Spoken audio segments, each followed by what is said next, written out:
Changing the courier for your TikTok shop orders require direct communication with the seller. Start by looking for their contact information on their TikTok shop page, which might include an email address, a customer support link, or a messaging option. Clearly explain to the seller that you would like to change the courier for your order. Provide them with all your order details, including the order number, to have them quickly locate your purchase in their system. Politely request a change and specify the new courier you prefer. You should also provide any necessary information or preferences related to the new courier. The seller will then guide you on the next steps to take. This might involve canceling the existing order and placing a new one with a desired courier, or they may be able to update the courier for your current order. Before making any changes, it's wise to review the seller's shipping and return policies, which are usually available on their TikTok shop page.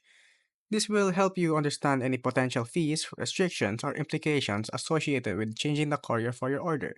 If you encounter difficulties or if the seller is unresponsive, you can reach out to TikTok shop support for assistance. They may be able to facilitate communication between you and the seller or provide guidance on resolving this issue.